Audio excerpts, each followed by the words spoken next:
주간의 명절 잘 지내셨죠?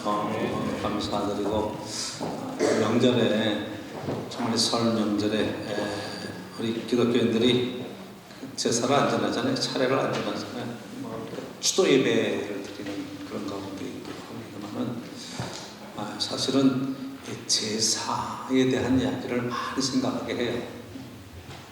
물론 설 명절이 우리 함께였으니까 한번 생각해 보시죠. 유교의 제사에 언제부터 시작됐을까?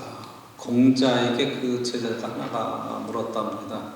사람은 죽음 뒤에 어떻게 됩니까? 죽음 뒤에 어떻게 됩니까? 그러더니 공자가 하는 이야기가 산 사람의 일도 다 모를 텐데, 다 모르는데 죽은 다음의 일을 어떻게 알겠느냐? 관심은 이 땅에, 그래서 유교의 관심은 인간 간의 관계, 도덕, 윤리에 관한 것, 임금님에 대해서는 어떻게 할 것이냐, 부모에게는 어떻게 할 것이냐, 형제자매에게는 어떻게 지낼 것이냐, 뭐 이런 것 다 이제 그게 인간관계와 세상의 질서에 대한 윤리와 도덕에 관한 이야기로 쭉 되어져 있죠. 그렇잖아요. 종교적인 것으로 옮겨가는 것이 사실은 아닌데, 그게 이제 여러분들 와서 생각하다 보면 살아계신 부모님에 대한 공경에다가 우리 전통적인 그런 무속신앙하고 연결이 돼서 살아계실 때에도 정성을 다해서 섬겼는데 돌아가시면 그 앞에서 운명을 지고 3년 지나고, 그리고 돌아가신 혼백경원에게 제사를 지내는 것으로 효도를 하는 모습으로 그렇게 이제 변질이 되는 거죠. 제일 위험한 게 종교가 변질되는 거예요. 변질된다. 근데 보통들 살아계실 때 불효했던 사람들이 부모님 돌아가시면 아주 제사를 열심히 지키고 열심히 효도를 합니다. 왜 그런가요? 살아계시는 부모는 힘이 없어. 그때는 막대해도 꼼짝 못해. 돌아가시고 나면 부모님이 힘이 생겨. 와, 무슨 힘! 그 집을 축복하기도 하고 벌을 내리기도 하고. 그러니까 그 돌아가신 데는 잘 보여야 되니까 그냥 해서 제가 이제 어릴 때 생각해보면 제사상을 쫙 쳐놓고 좀 문 좀 열어놔라. 그래서 문을 열어놔야 돼. 사실은 귀신은 문도 못 열고 들어올 존재. 빨래줄 치워라. 그래서 빨래줄도 걷어. 그래서 왜 걷느냐? 어릴 때 물어보면 혹시 들어오시다 거기 걸릴까봐 문도 못 열고 걸리고.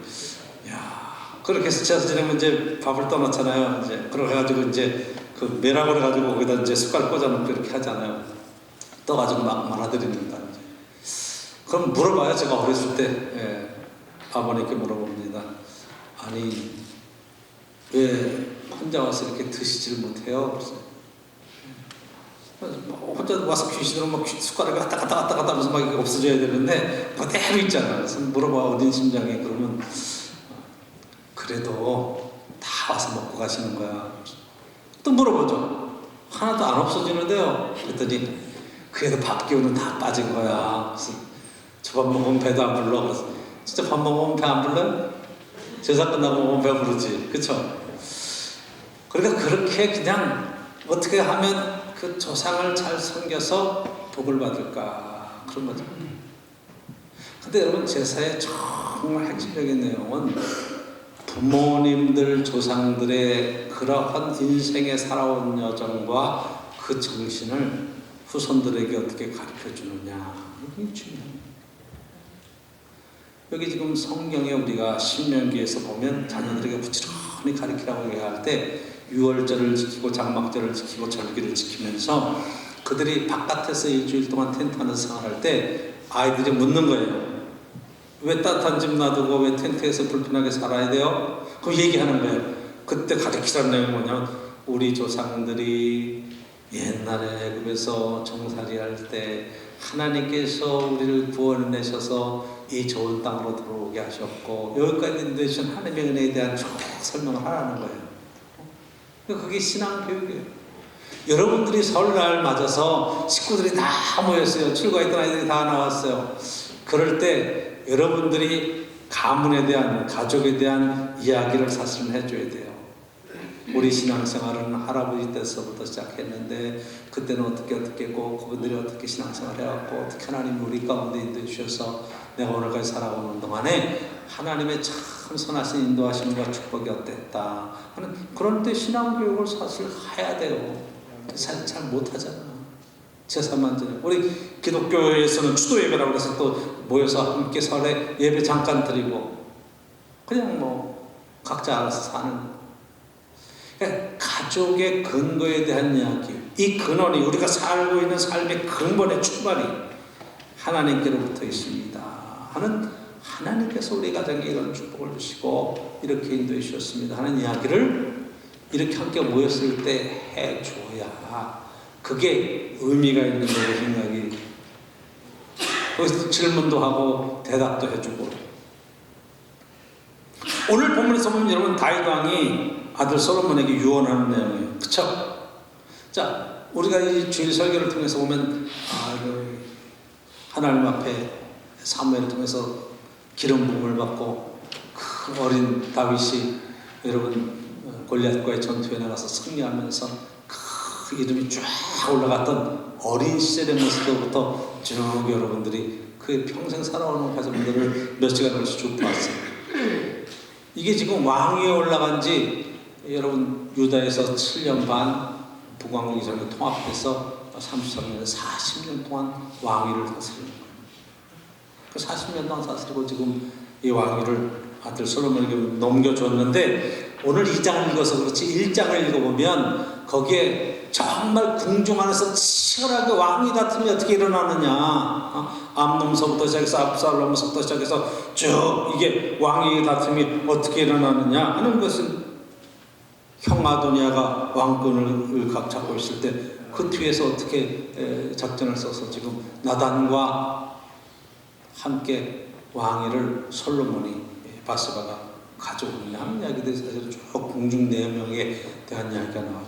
그리고 다윗 왕이 솔로몬에게 이제 왕위를 물려주고 지금 그 아들에게 마지막 하는 이야기. 자, 마지막 하는 이야기 속에는 사람의 진심이 들어가 있는 거예요. 그쵸? 마지막 유언할 때 농담하는 사람 없을 거 아니겠어요? 근데 진심하게 자기가 살아온 삶의 천재를 돌아보면서 이야기하는 거예요. 그래서 오늘 어떤 사람의 일생도 중요하지만 다윗 왕의 일생을 통해서 그가 자기의 삶을 어떻게 고백하고 있는가 하는 걸 보면서 그의 삶을 한번 여러분들이 신앙적으로 점검해 보려고 하는 거예요. 자, 그래서 2절에 보면 이렇게 쓰고 있어요. 내가 이제 세상 모든 사람이 가는 길로 가게 되었노니 너는 힘써 대장부가 되라. 자, 인생은 한번 태어났으면 죽는 게 다 정해진 거예요. 그쵸? 야, 설이라는 것이 뭐 서럽다 그런 것에서 출발했다 그래요. 왜 설이라고 그랬느냐? 설다는 거예요. 뭐가 설냐? 그럼 뭐가 설겠어요? 제가 보니까 한 살 더 먹는 게 나이가 드니까 설더라고요. 한 살 더 먹는 게. 야, 어렸을 때는 떡국 한 그릇 먹고 한 살 더 먹는 게 정말 신났어. 한 학년 올라가고 나이가 들수록 뭐라 그러게 나도 이제 세상 사람들이 가는 길로 가게 되었다. 그렇게 얘기하잖아요. 그렇죠? 그러니까 이게 지금 맨 마지막에는 다윗도 가고 솔로몬도 가고 세상의 모든 영웅도 다 가고 무명의 사람들도 시간이 지나가면서 인생의 모든 것을 마감하고 갈 시간이 있다. 이거예요. 날은 정해지면 그날은 꼭 오게 돼 있어요. 이야, 그쵸?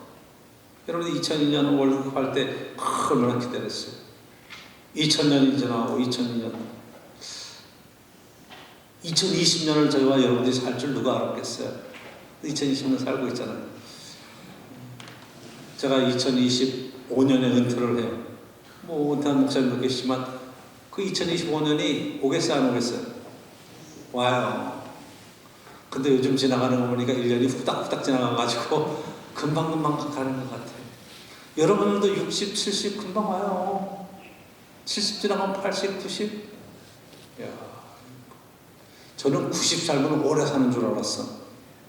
70에서 20년만 더 살면 90이야. 20년 금방 살더라고 또.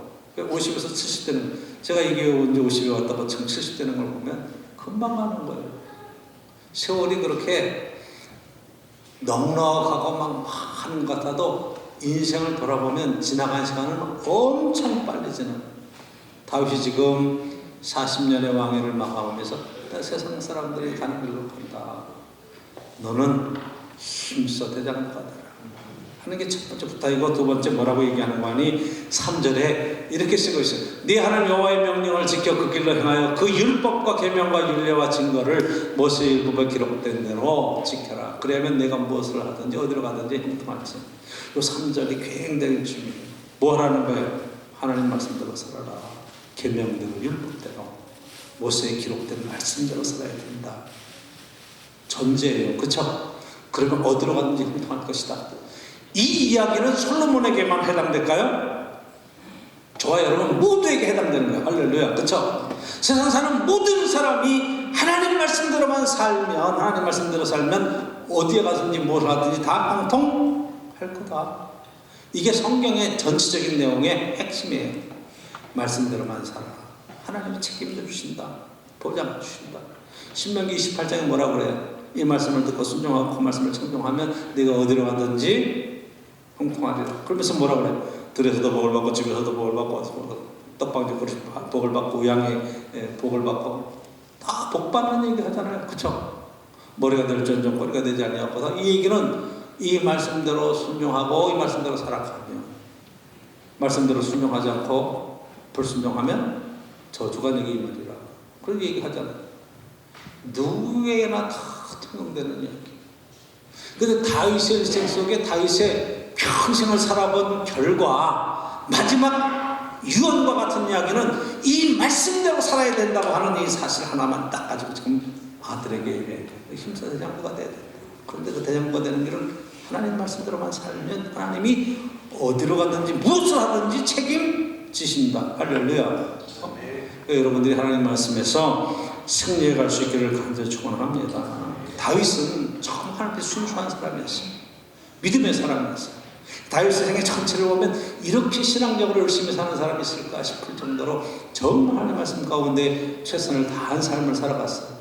그래서 그 시편을 읽어보면 여러분 엄청 감동이 돼요. 여호와의 나의 목자시니서부터 시작해가지고 여러분 다윗이 쓴 시편이 얼마나 많아요. 근데 그 시편을 언제 썼냐면 그 고통 가운데 어려운 가운데 하나님 나의 힘 되신 여호와의 내가 주를 사랑하나이다 쭉 하는 것도 시편 18편에도 얘기 보면 그게 하나님은 나의 산성이시고 나의 피할 바이시고, 그때 뭐며 그 가운데 되어진 모든 일들 속에 고통과 어려움과 힘든 상황 속에서도 하나님만 의지했더니 하나님이 원수를 갚으시고 구해주시고 형통한 길로 세워주셨다. 그런 얘기를 그의 삶 전체를 통해서 쓰고 있어요. 그래서 저와 여러분들이 시편을 읽으면 막 감동이 있고 은혜가 있고 막 그러는 것은 다윗과 같은 그런 동일한 심정들이 우리 인생 속에 있기 때문에 그래요. 어렵고 힘들 때. 저도 이 시편을 읽으면서 정말 새벽마다 시편 읽을 때는 막 눈물도 많이 흘리고 하나님 감동도. 애매하게 당하는 고난이 있잖아요. 오해도 있고 힘든 일을 당할 때 그 시편의 얘기를 쭉 읽어보면 얼마나 은혜가 되는데요. 하나님은 내 편이셔. 누구 편이야? 내 편. 우리 편? 아니 내 편. 네 편? 아니 내 편. 그러니까 내 편이라니까 이게 엄청 감동이 되는 거예요. 할렐루야. 하나님 내 편이셔. 그러니까 하나님이 도우심에 대한 이야기, 하나님이 정말 힘이 주시고 능력 가운데. 자, 그러니까 다윗의 생애를 돌아봤을 때 그 하나님의 말씀에 순종했을 때 얼마나 형통한 길을 걸어갔었는가. 하나님의 말씀에 불순종하고 딴 길로 죄를 짓고 갔을 때 얼마나 힘들고 어려운 사건들을 겪었는가 잘 알잖아요. 여태까지 보아왔으니까. 그러니까 이렇게 딱 얘기할 수 있었던 거예요. 경험으로 비춰보거나 삶의 전체를 비춰봤을 때 마지막 할 수 있었던 이야기는 하나님 말씀대로만 살면 된다. 그러니까 여러분들이 자녀들에게 할 수 있는 이야기는 다른 게 없어요. 하나님 섬겨야 돼. 하나님 말씀대로만 살면 하나님이 너 보장하고 지켜주실 거야. 그런데 말을 들어야 안 들어요? 잘 안 듣죠. 왜? 신앙생활은요, 제가 이렇게 쭉 성도들과 저도 삶을 경험을 해보면 언제 하나님을 만나냐면 바닥으로 뚝 떨어졌을 때 하나님을 만나는 거예요. 쭉 올라가서 그 높은 자리에서 하나님을 만나면 얼마나 좋겠어요. 겸손하게 맞아줄 수 있는데, 하나님이 우리를 낮게 만들어서 그 사망의 음침한 골짜기를 지나가게 하시는가? 그 사망의 음침한 골짜기를 지나갈 때 하나님만 바라보고 하나님만 의지하고 하나님이 주시는 그 만남의 축복을 누리게 하시는 그런 은혜가 있어요. 그때 건져주시며 그때 형통케 하시며 깨닫게 하시며, 야, 세상에 아무도 날 도와줄 사람이 없구나, 난 혼자 왜 떨어져 있구나. 그럴 때 하나님이 내가 내 편이잖아, 내가 너를 도와주잖아, 내가 내 손을 붙들고 가고 있잖아, 그렇게 말씀하시는 은혜를 경험하게 하신단 말이에요. 할렐루야. 굉장히 큰 은혜예요. 다윗은 이것을 경험했기 때문에 바로 이런 거예요.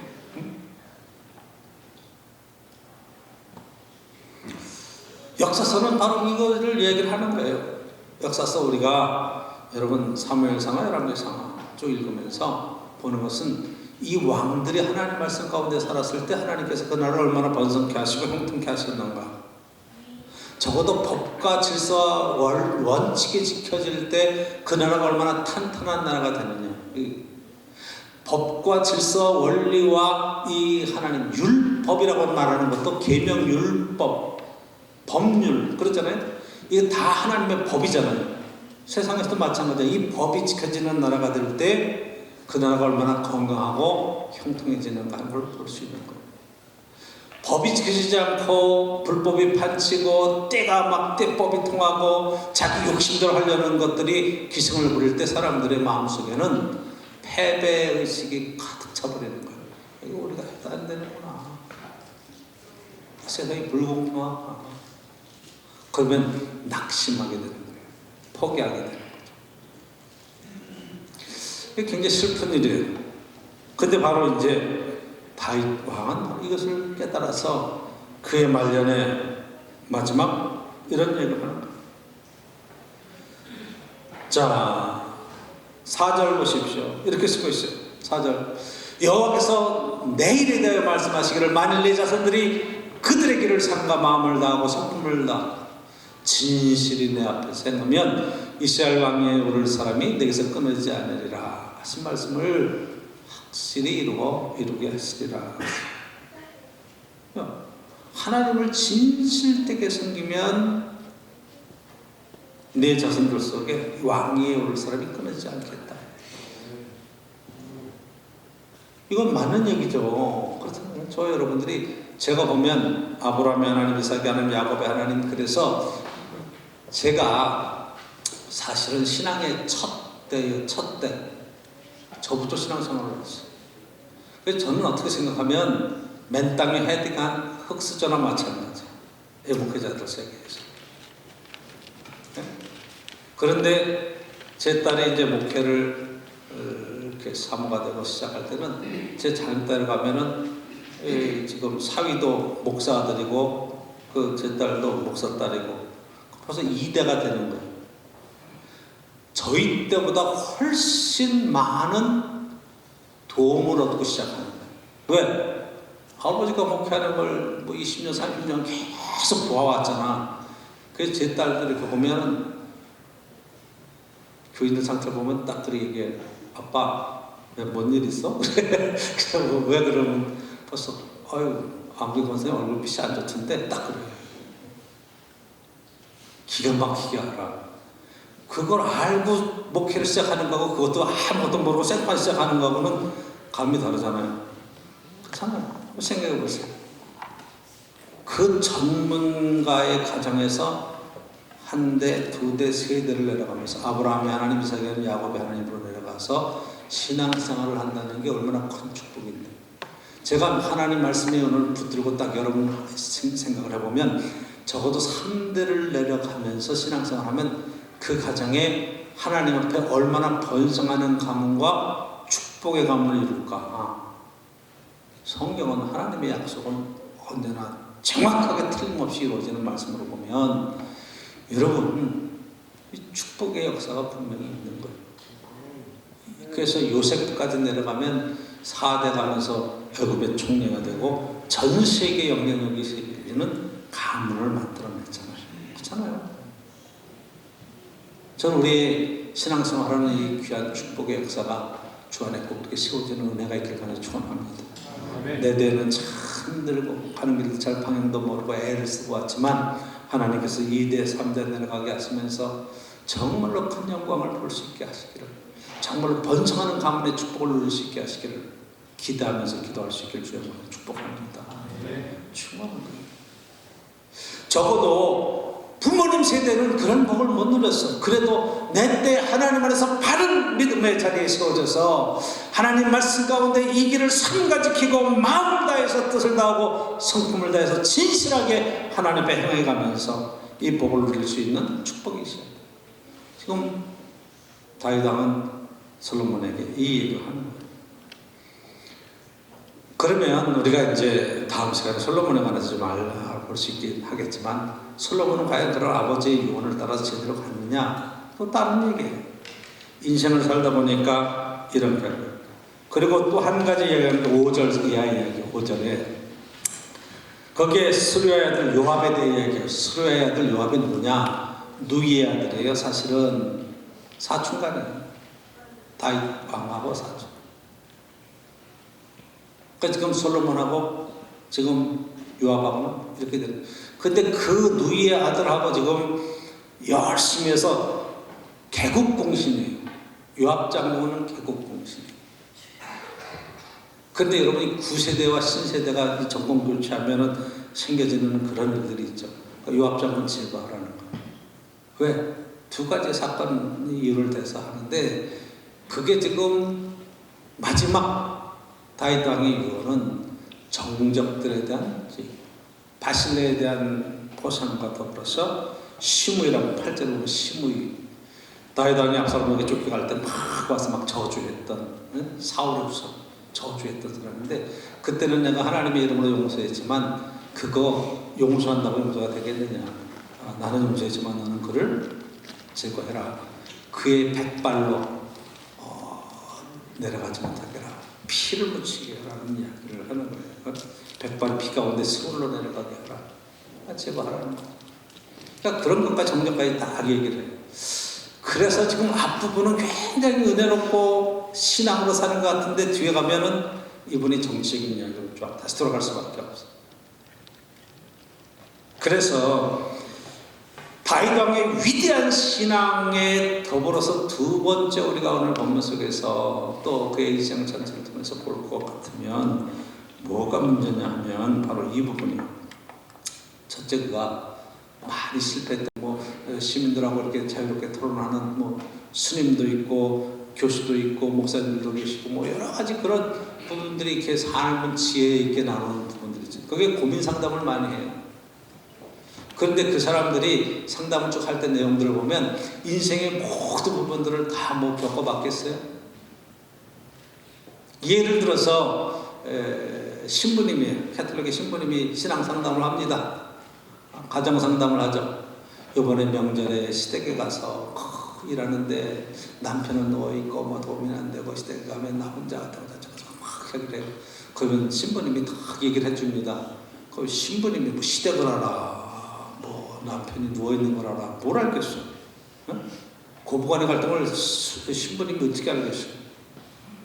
왜? 장가도 안 간 사람인데. 근데 그걸 상담을 다 해줘요. 어떻게 상담을 해줄 수 있을까? 인간의 가장 밑바닥에 있는 삶의 도리와 인생이 무엇이고 가정이 무엇인지 너무 많은 사례들과 이런 것들을 다 보고 간접 경험으로 아는 것을 얘기를 해주는 거예요. 근데 그것이 바깥에서 객관적으로 보는 사람은 그것이 다 보여지는 거예요. 근데 본인이 들어가서 실제로 당할 때는 안 보여. 그냥 억울하고 힘들고 막 이런 것만 보이는 거죠. 그러니까 상담은 결국 자기 자신을 내놓고 객관적으로 볼 수 있게 해주는 역할을 하는 거예요. 지금 다윗 왕이 이렇게 유언을 하지만 이것을 객관화시켜서 지금 자기의 삶을 돌아보고 하고 지금 이런 이야기를 할 때는 굉장히 신앙적으로 바른 판단과 바른 경험해봤기 때문에 넌 이런 실수를 하면 안 된다, 이런 얘기를 하는 거죠. 왜 부모들이 자녀들을 만나면 공부해라 공부해라 그럴까요? 옛날에 공부 안 했었거든. 지금 결과가 힘들단 말이야. 그래서 공부를 해야 된다는 것을 나중에 깨달은 거야. 많은 부모들이 그래. 그쵸? 근데 옛날에 공부를 잘 해가지고 막 공부 때문에 잘한 부모들은 공부해라 소리 안 해. 지금도 공부하고 있으니까 애들이 그런 집은 다 보고 알아서 그냥 공부하고 있어. 뭔 얘기인지 아시겠어요? 내가 살아보니까 그게 필요하더라. 이 이야기를 자녀들에게 해주는 거예요. 근데 그게 먹혀 안 먹혀요? 잘 안 먹혀요. 왜?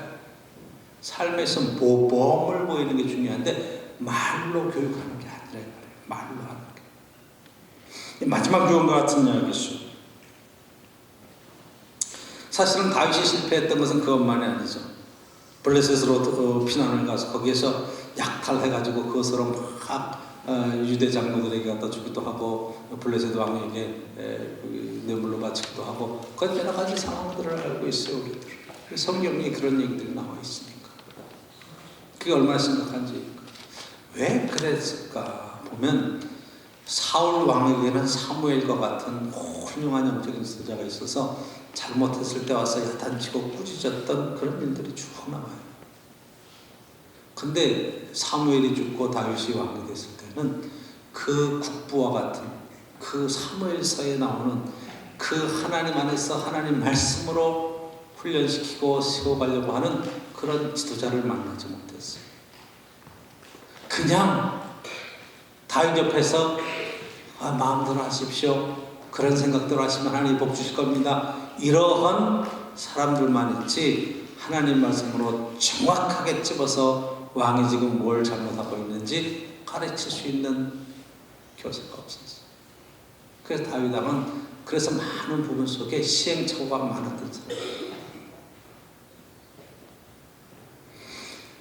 그가 결정적으로 잘못했던 것 중에 하나는 여러분들이 그렇게 좋은 신앙임에도 불구하고 이 신앙을 정치하고 딱 혼합시킨 거예요. 이 신앙을 혼합시킨 거예요. 그래서 예루살렘을 가서 여부수 사람에게서 빼앗아서 여러분 예루살렘 성을 만들고 거기에 법궤를 모셔와서 지난 시간에 아라우나의 그 타작마당에다가 성전을 세울 계획을 세우고 솔로몬에게 성전을 세우게 하고 출애굽에서 이스라엘 백성들을 전체적으로 성막에서 하나님이 쭉 동행하시며 인도해 주셨던 그 신앙, 하나님 백성들 중심에 계시면서 신앙으로 섬겼던 말씀 교육. 그 신명기에서 여러분 보시는 것처럼 신명기 30장에 나오는 것처럼 그 말씀이 마음판에 새겨지고 자녀들에게 계속 가르치면서 신앙의 훈련으로 말씀으로 세워지는 그 역사를 사실은 회복해야 되는데 성전을 세우면서 제사신앙으로 하나님께 제사 드리고 이 제사를 통해서 복 받는다 생각하는 그런 것으로 신앙이 변질되어지는 그런 일들이죠. 제가 제사가 변질됐다고 얘기하잖아요. 똑같이 신앙이 변질돼요. 여러분 중세천년이라고 하는 것도 마찬가지 신앙이 변질된 거예요. 초대교회 하나님 말씀으로. 그래서 우리가 잘 아는 1567년에 종교개혁이 일어나고 마틴 루터가 말씀으로 돌아가야 된다고 하는 이 개신교의 출발은 그래서 굉장히 중요한 거예요. 하나님 말씀에 되어져 있는 예배를 드렸다가 중요한 게 아니라 하나님 말씀을 내가 듣고 그 말씀을 마음에 새기고 그 말씀을 묵상하고 말씀 가운데 살아간다. 지금 다윗이 하는 이야기 네가 이 하나님 말씀을 가지고 열심히 그 법을 따라 전하고 치우치지 않고 그 말씀대로만 가면 하나님께서 너의 삶을 형통케 하신다. 이것이 되는 거예요. 다윗은 그렇게 살지 못했어요. 정치하고 연결시켰어요. 그래서 하나님 중심의 신앙을 사실은 말씀 중심의 신앙으로 가야 될 이 부분을 제사 중심으로 성전 중심으로 그래서 지금 이야기하는 것처럼 지금 그 딱 4절 이야기 속에서 여러분들이 봐야 될 것이 하나님을 진실로 섬기는 가정 속에 베풀어 주시는 그 은혜는 그거는 다윗의 왕조만이 아니라 그 어떤 나라와 어떤 사람에게도 다 해당되는 이야기인데 그 부분을 다윗의 나라는 망하지 않는다. 예루살렘은 망하지 않는다. 하나님의 성전이 계시니까, 하나님이 선택한 백성이니까. 그래서 유대교 신앙으로 신앙이 변질됩니다. 우리는 특별히 선택받은 사람들이다. 우리는 절대 망하지 않아. 왜? 하나님이 함께 하시니까. 그걸 바꾸는 거예요. 근데 이게 기가 막히게 교회에 들어와요. 여러분, 교회에 들어와서 지금 신앙생활 할 때 난 하나님 안에 하나님을 믿는 사람이니까 나는 안 망해. 하나님이 지켜주셔.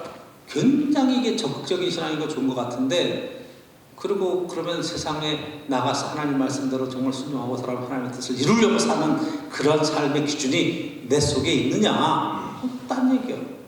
그러니까 어떤 게 되냐면, 설교를 들을 때는 마음에 큰 확증을 가지고 나가서 다 할 수 있을 것 같고 승리할 것 같은데, 실제 여러분 내일 모레 당장 세상 나가서 살아보면 세상이 만만하냐 말이야. 만만하냐 말이야. 절대 만만하지 않습니다. 더 피튀는 경쟁이 있고, 내가 순수한 신앙으로 바로 살려고 그러는데 세상은 야박이꾼들도 많고 사기친 사람들도 많고 얼마나 많은 일들이 생기는데 거기서 어떻게 살아남을 수 있어? 하나님 앞에서 순수한 신앙으로 분별력을 가지고 분별해내야 되는데, 이게 지금 우리가 하나님 말씀대로 살 수 있는 이 기준이, 말씀의 기준이 정확하게 세워져 있지 않으면 그 다음에 뭘 따라해? 내 마음대로 따라가는 거야. 내 욕심대로 따라가는 거야. 정의게 쓰는 거야. 그래서 망하는 거야. 왜 망해?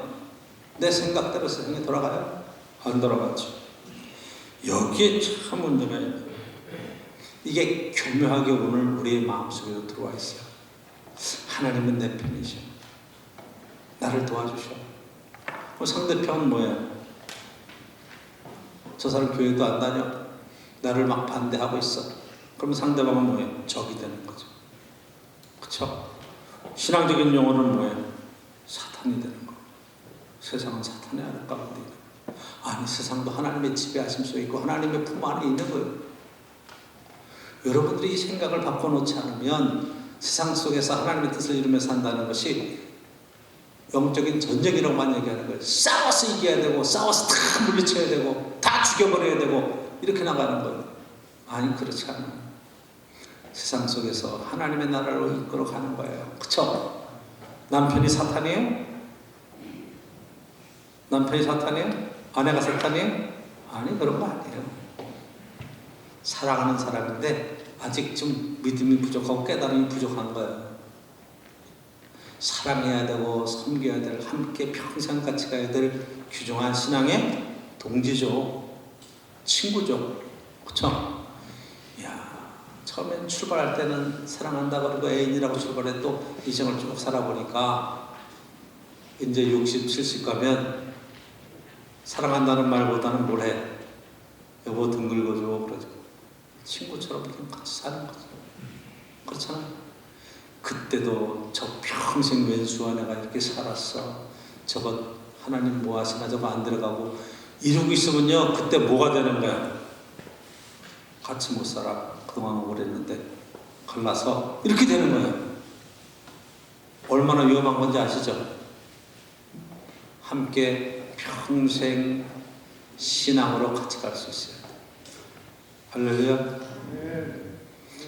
여러분들이 이거가 신앙 안에서 바로 세워지지 않으면 나 중심이야. 내 마음에 안 들면 다 저거 잘못해요. 여러분 정치하는 것도 똑같아요. 사회생활하는 것도 똑같아요. 나 아니면 다 저기야. 그렇지 않습니다. 이게 굉장히 중요해요. 우리 마음속에 들어와 있는 하나님의 사랑과 하나님의 따뜻한 눈으로 보면 달라요. 여당의 교인이 있겠어요? 야당의 교인이 있겠어요? 응? 국회의원들이 여당의 교인이 있겠어요? 야당의 교인이 있겠어요? 양쪽 다 있어요. 둘이 만나면 서로 형제 만났다고 기뻐하고 막 서로 기도할까요? 싸울까요? 하나님의 이름을 걸고 싸우겠죠? 전 나쁜 것들이라고 그러겠죠? 하나님을 왜곡한다고 그러겠죠? 아니에요. 다 자기 중심이기 때문에 그런 거예요. 조금 눈을 떠서 하나님의 중심으로 딱 가서 보면 하나님께서 이 나라와 민족을 향해서 갖고 계신 놀라운 사랑과 은혜 가운데 배려하는 마음, 이해하는 마음으로 갖고 있겠죠. 그쵸? 야당이 나라를 생각하겠어요? 여당이 나라를 생각하겠어요? 야당이 국민을 생각하겠어요? 여당이 국민을 생각하겠어요? 우리 마음속에 둘 다 생각 안 해요. 지ner만 생각해. 이런 말을 하고 싶겠지만 둘 다 나라를 사랑한다고 표현하는 거예요. 그럼 더 큰 가치관은 하나가 딱 돼야 되는데 돼야 안 돼요? 잘 안 되죠. 그렇잖아요. 왜 그래? 내 생각이 옳다는 생각만 갖고 있어. 그런 거예요. 내 생각과 다르면 뭐라 그래? 다 적폐라고 그러기 때문에 안 되는 거예요. 물론 법이라는 게 있어요. 법. 저는 요즘 법에 대해서도 많이 회의를 갖고 있어요. 왜? 다 전인식적으로 해석해버리니까. 그 법 해석에 관한 문제예요. 그쵸? 법 해석. 성경 말씀 있어요. 성경 해석을 어떻게 하느냐. 굉장히 중요한 거예요. 다윗 왕이 지금 어떤 면에서 실패했는가를 보면 우리가 이런 실패에서는 안 되겠다는 것이 깨달아져야 돼요. 그러면 그게 뭐냐. 하나님 앞에 온전히 순종한다는 것은 주님의 마음을 품고 주님이 세상을 사랑하시며 자기의 목숨을 버리시고 사랑을 베풀 수 있는 것처럼 우리가 나를 희생해서 사랑하고 가정을 세우려버리고 나보다 상대방을 배려하는 마음을 가지고 함께 살아가는 삶을 만들어내는 것보다 귀한 건 없어요. 할렐루야. 그렇죠? 명절을 가면서 딱 보면 자녀들이 집을 찾아오죠. 그렇죠? 집을 찾아와요. 그럼 여러분들 기대를 해요? 무슨 기대를 해요? 얘네들이 과연 뭘 가지고 올까? 이번 설에는 명절에는 뭘 나한테 줄까? 뭐 이런 거 생각해요? 아니죠. 여러분 거꾸로 생각하죠. 세뱃돈을 준비하고 얘네들이 얼마를 줄까? 이런 걸 생각하죠. 어른은 줄 생각을 하고 아이들은 받을 생각을 하죠. 이해가 되세요? 우리 인생이 그 인생. 어른은 줄 생각을 하고 아이들은 받을 생각을 해요. 아이들이 쫙 성장해서 이제 부모님에게 용돈을 드린다 그런 건 얘네들이 어른이 된다는 거예요. 근데 아직도 이러고 있다 그러면 아직도 애들이 이해가 되시죠? 그쵸? 어릴수록 받는 것만 생각해요. 교회 와서도 마찬가지로 세상 나가서 마찬가지. 이 나라가 나한테 해준 게 뭐 있어? 이런 사람들은요, 이게 낮은 사람이야. 생각. 내가 이 조국을 위해서 뭘 할 수 있을까? 이 교회가 나한테 해준 게 뭐가 있습니까? 목사님 뜻이 날 위해서 뭘 해줬습니까? 그럼 여러분 신앙생활이 낮은 거예요. 내가 이 교회를 위해서 내가 죄정과 함께 하나님의 나라를 위해서 어떻게 지내갈까? 이런 걸 생각할 수 있기 때문에 여러분 신앙이 성숙해지고 높아져요. 할렐루야. 이 설에 여러분들의 신앙이 멋지게 세워져서 정말로 아름다운 삶의 모습. 희생하고 끝났느냐? 예수님 십자가에 죽고 끝났느냐? 아니, 하나님이 세우셔서 영원한 나라에 하나님 보좌 우편에 앉게 하시는 축복의 그 다음에 있다는 거예요. 하나님이 책임져 주세요. 믿음으로 승리해가는 아름다운 믿음의 축복이 있기를 간절히 축원합니다.